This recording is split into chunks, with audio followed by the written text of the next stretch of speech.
노후 망하는 지름길, 캥거루족 자식 뒷바라지하는 부모들입니다. 사람들이 은퇴 이야기를 하면 보통 이렇게 말합니다. 나는 애들 다 키웠으니까 이제 좀 편하게 살아야지. 그런데 막상 현실을 들여다보면 이야기가 조금 달라집니다. 은퇴를 했거나 은퇴를 앞둔 부모들이 여전히 자식의 생활비를 대주고 집세를 보태주고 심지어 손주 양육비까지 책임지는 경우가 꽤 많습니다. 겉으로는 부모니까 당연하지라고 말하지만 속으로는 걱정이 쌓여갑니다. 이러다가 내 노후는 괜찮을까? 요즘 자주 들리는 단어가 있습니다. 바로 캥거루족입니다. 다 큰 자녀가 경제적으로 독립하지 못하고 부모에게 의존하며 사는 현상을 말합니다. 사회 구조 변화, 취업난, 높은 집값 등 여러 이유가 있지만 문제는 그 부담이 고스란히 부모의 노후로 넘어간다는 점입니다. 은퇴 준비의 관점에서 보면 자녀 지원은 때로는 노후 재정을 무너뜨리는 가장 빠른 길이 되기도 합니다. 오늘은 이 이야기를 조금 현실적으로 해보려고 합니다. 은퇴 후 가장 큰 착각. 많은 부모들이 이렇게 생각합니다. 내가 조금 더 도와주면 애가 자리 잡겠지.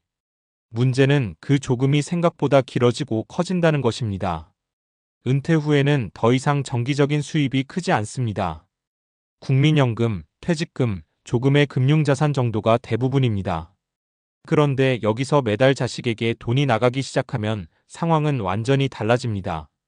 노후 자금은 벌어서 채우는 돈이 아니라 쓰면서 줄어드는 돈입니다. 그래서 계획 없이 쓰기 시작하면 회복이 거의 불가능합니다. 많은 재무 전문가들이 말하는 공통된 이야기가 있습니다.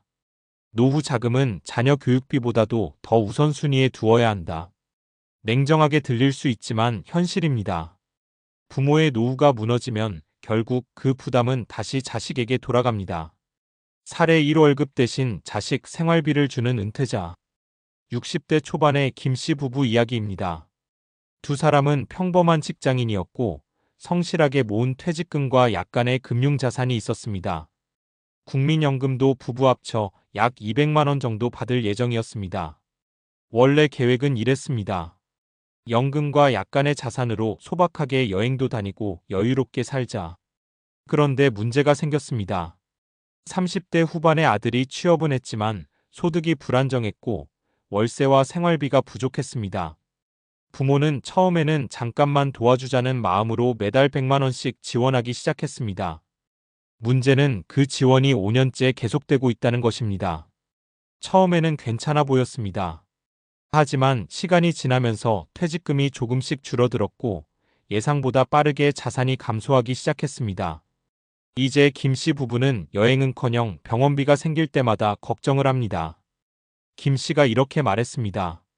애가 힘들다는데 모른 척하기도 어렵고 그런데 이제는 솔직히 내 노후가 더 걱정이에요. 사례 2 결혼 자금 지원이 노후를 무너뜨린 경우. 또 다른 사례입니다. 50대 후반의 박씨 부부는 아들의 결혼을 앞두고 큰 결정을 했습니다. 집값이 너무 비싸니 부모가 도와주자는 것이었습니다. 결국 부부는 노후 자금으로 모아둔 돈에서 2억 원을 지원했습니다. 당시에는 이렇게 생각했습니다. 그래도 집은 자산이니까 괜찮겠지. 하지만 문제는 그 이후였습니다. 노후 자금이 크게 줄어들면서 투자 여력이 사라졌고 은퇴 후 생활비 계획이 완전히 틀어졌습니다. 게다가 예상하지 못했던 상황도 생겼습니다. 건강 문제가 생기면서 의료비가 늘어난 것입니다. 박 씨는 나중에 이렇게 말했습니다. 그때는 부모니까 당연히 해줘야 한다고 생각했어요. 그런데 지금은 조금만 덜 했어도 좋았겠다는 생각이 들어요. 부모의 마음과 노후 현실 사이의 갈등이 그대로 드러나는 이야기입니다. 사례 3손주 양육비까지 책임지는 은퇴 부모. 요즘 흔한 또 하나의 모습입니다. 맞벌이 부부가 많아지면서 손주 양육을 조부모가 맡는 경우가 늘고 있습니다. 70대 초반의 이씨 부부는 거의 매일 손주를 돌봅니다. 처음에는 단순히 돌봄만 하는 줄 알았지만 시간이 지나면서 학원비, 용돈, 식비까지 자연스럽게 지출이 늘었습니다. 한 달에 들어가는 돈이 적지 않습니다. 이씨 부부는 이렇게 말합니다. 손주가 예뻐서 하는 일이지만 가끔은 우리 노후가 없어지는 느낌이 들기도 해요. 이 경우 문제는 돈뿐만이 아닙니다. 체력과 시간까지 모두 소모됩니다. 은퇴 후 삶은 쉬는 삶이 아니라 또 다른 노동이 되는 경우도 많습니다. 부모가 꼭 기억해야 할 한 가지 원칙. 재무 상담가들이 공통적으로 말하는 원칙이 있습니다. 부모의 노후가 먼저다. 이 말은 자식을 사랑하지 말라는 의미가 아닙니다. 오히려 그 반대입니다. 부모의 노후가 안정적이어야 자식에게도 부담이 되지 않습니다. 비행기 안전 안내에서도 같은 이야기가 나옵니다. 산소 마스크가 내려오면 아이보다 먼저 본인이 쓰라고 합니다. 그래야 아이도 도울 수 있기 때문입니다. 노후 재정도 똑같습니다. 부모가 경제적으로 무너지면 결국 자식에게 다시 부담이 됩니다. 건강한 자녀 지원의 기준. 그렇다면 자녀를 전혀 돕지 말아야 할까요? 그건 아닙니다. 다만 기준이 필요합니다. 보통 전문가들이 권하는 기준은 세 가지입니다. 첫째, 노후 자금은 절대 건드리지 않는다. 연금, 은퇴자금, 의료비 준비금은 자녀 지원과 분리해야 합니다. 둘째, 지원은 기간을 정한다. 예를 들어 1년 동안만 도와준다 같은 명확한 기준이 필요합니다. 셋째, 자녀의 자립 계획이 있어야 한다. 단순히 생활비를 주는 것은 도움이 아니라 의존을 키울 수 있습니다. 은퇴 후 삶의 진짜 목표. 은퇴는 끝이 아니라 두 번째 인생의 시작입니다. 여행을 가고 취미를 즐기고 배우고 싶었던 것을 배우는 시간입니다. 하지만 노후 재정이 무너지면 그 모든 가능성이 사라집니다. 자녀를 사랑하는 마음은 너무나 자연스럽습니다. 하지만 부모의 삶도 똑같이 소중합니다. 가끔은 이런 질문을 스스로에게 해보는 것도 필요합니다. 나는 지금 자식을 돕고 있는 걸까? 아니면 내 노후를 포기하고 있는 걸까? 이 질문에 솔직하게 답할 수 있을 때 부모와 자식 모두에게 건강한 관계가 만들어집니다. 결국 중요한 것은 균형입니다. 자식을 사랑하되 자신의 삶도 지키는 것. 도움을 주되 노후까지 내어주지는 않는 것. 그래야 은퇴 후 삶이 희생의 시간이 아니라 진짜 인생의 황금기가 될 수 있습니다. 그리고 어쩌면 이것이 부모가 자식에게 줄 수 있는 가장 큰 선물일지도 모릅니다. 부모의 노후가 무너지지 않는 것. 앞에서 이야기한 것처럼 자식 지원이 부모의 노후를 흔드는 경우는 생각보다 많습니다. 그렇다면 여기서 자연스럽게 이런 질문이 생깁니다. 왜 부모들은 힘든 걸 알면서도 계속 지원하게 될까? 이 질문을 이해하려면 단순히 경제 문제가 아니라 심리와 인간 행동을 같이 봐야 합니다. 사실 부모가 자식을 계속 돕게 되는 현상은 감정적인 문제가 아니라 심리학적으로 설명되는 행동 패턴이기도 합니다. 부모가 계속 지원하게 되는 심리. 행동경제학에서는 매몰 비용 효과 성크 카스트 이펙트라는 개념이 있습니다. 이미 많은 시간과 돈을 투자했기 때문에 그 선택이 잘못된 것 같아도 계속 투자하게 되는 심리입니다. 부모도 비슷합니다. 지금까지 애한테 이렇게 많이 해줬는데 여기서 끊으면 안 되지. 조금만 더 도와주면 자리 잡겠지. 이런 생각이 자연스럽게 생깁니다. 또 하나는 부모 본능입니다. 인간은 진화 과정에서 자식을 보호하도록 설계된 존재입니다. 생물학적으로 부모는 자식이 어려움을 겪으면 위험 신호처럼 받아들이는 경향이 있습니다. 그래서 이성적으로는 이제 독립해야 한다는 걸 알면서도 감정적으로는 쉽게 멈추지 못합니다. 문제는 여기서 생깁니다. 부모의 도움은 당장은 문제를 해결해 주지만 장기적으로는 자식의 자립 능력을 약화시키는 경우도 많습니다. 경제학이 말하는 자립의 원리. 경제학에서는 인간 행동을 설명할 때 인센티브 동기라는 개념을 매우 중요하게 봅니다.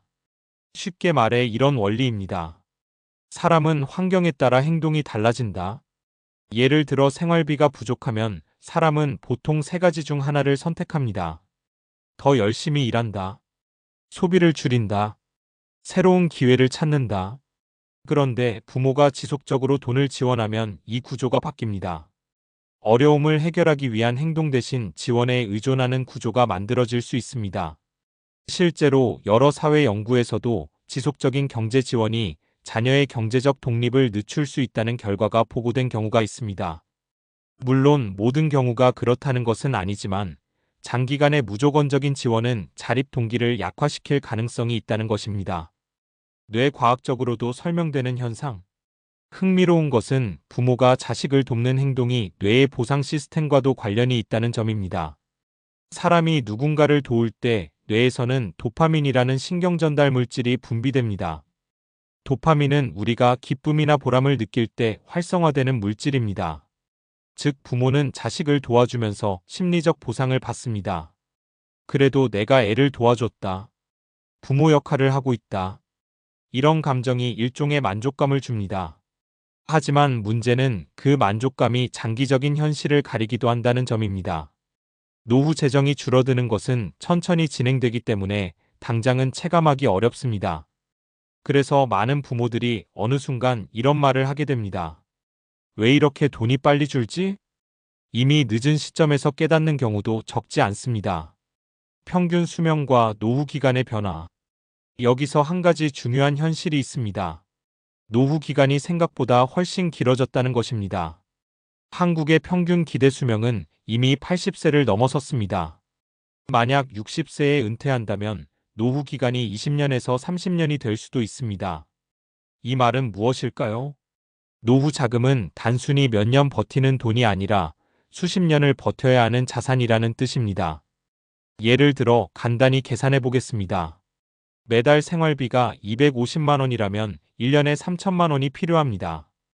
20년이면 6억 원입니다. 30년이면 9억 원입니다. 여기에 의료비, 물가 상승, 예상하지 못한 지출까지 고려하면 필요한 금액은 더 커집니다. 이 상황에서 자녀에게 매달 100만 원씩 지원한다면 어떻게 될까요? 10년이면 1억 2천만 원입니다. 부모 입장에서는 조금 돕는 것처럼 느껴질 수 있지만 노후 전체로 보면 상당히 큰 금액입니다. 노후 불안이 커지는 이유. 최근 조사들을 보면 은퇴 세대가 가장 걱정하는 것은 세 가지입니다. 건강 문제, 경제적 불안, 외로움. 그 중에서도 경제적 불안은 다른 모든 문제의 기반이 됩니다. 돈이 부족하면 병원비도 걱정해야 하고 싶은 활동도 포기해야 합니다. 삶의 선택지가 줄어드는 것입니다. 그래서 많은 노후 연구에서는 공통적으로 이런 결론을 내립니다. 노후 삶의 만족도는 경제 안정성과 매우 밀접한 관계가 있다. 쉽게 말하면 경제적 여유가 있을수록 노후 삶의 만족도가 높다는 것입니다. 건강한 가족관계의 새로운 방식. 요즘 전문가들이 제안하는 가족관계는 과거와 조금 다릅니다. 예전에는 부모가 자식을 끝까지 책임지는 문화가 강했습니다. 하지만 사회 구조가 바뀌면서 서로 독립적인 가족 구조가 점점 중요해지고 있습니다. 부모는 부모의 삶을 살고 자식은 자식의 삶을 책임지는 구조입니다. 이런 관계가 오히려 장기적으로는 가족 갈등도 줄이고 관계 만족도도 높이는 경우가 많다고 합니다. 흥미롭게도 심리 연구에서는 이런 결과도 있습니다. 경제적으로 완전히 의존하는 관계보다 적당한 거리와 독립성이 있는 관계가 부모와 자식 모두의 만족도가 더 높다는 것입니다. 결국 중요한 한 가지 질문. 여기까지 이야기를 정리하면 결국 핵심은 하나입니다. 부모의 역할은 어디까지인가? 자식을 돕는 것은 사랑입니다.